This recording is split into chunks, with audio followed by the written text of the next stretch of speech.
সন্তানের আকিকা না দিলে বাবা মার উপরে তিনটি বিপদ চলে আসবে, মারাত্মক তিনটি বিপদ চলে আসবে তাদের লাইফে যদি সন্তানের আকিকা কোনো বাবা মা না দেয়।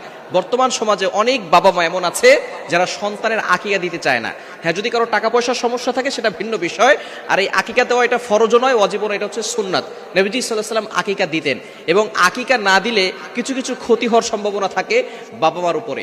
এক নাম্বার হচ্ছে, সন্তানের যদি আকিকা না দেওয়া হয় তাহলে যে ক্ষতি হবে সেটা হচ্ছে সন্তান বড় হয়ে বিপদে পড়ে যাবে, বারবার তার উপরে বিপদ আসতে পারে। এখন সন্তানের বিপদ আসা মানে তো বাবা মার উপরে বিপদ চলে আসা। এজন্য সন্তানের আকিকা অবশ্যই দেওয়া দরকার।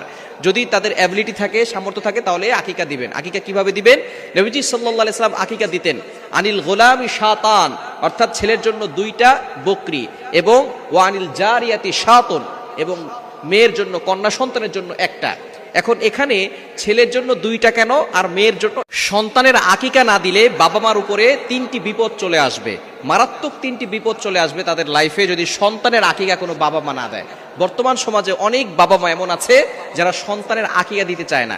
হ্যাঁ, যদি কারো টাকা পয়সার সমস্যা থাকে সেটা ভিন্ন বিষয়, আর এই আকিকা দেওয়া এটা ফরজ নয়, ওয়াজিব নয়, এটা হচ্ছে সুন্নাত। নবীজি সাল্লাল্লাহু আলাইহি ওয়াসাল্লাম আকিকা দিতেন, এবং আকিকা না দিলে কিছু কিছু ক্ষতি হওয়ার সম্ভাবনা থাকে বাবা মার উপরে। এক নাম্বার হচ্ছে, সন্তানের যদি আকিকা না দেওয়া হয় তাহলে যে ক্ষতি হবে সেটা হচ্ছে সন্তান বড় হয়ে বিপদে পড়ে যাবে, বারবার তার উপরে বিপদ আসতে পারে। এখন সন্তানের বিপদ আসা মানে তো বাবা মার উপরে বিপদ চলে আসা। এজন্য সন্তানের আকিকা অবশ্যই দেওয়া দরকার। যদি তাদের অ্যাবিলিটি থাকে, সামর্থ্য থাকে, তাহলে আকিকা দিবেন। আকিকা কিভাবে দিবেন?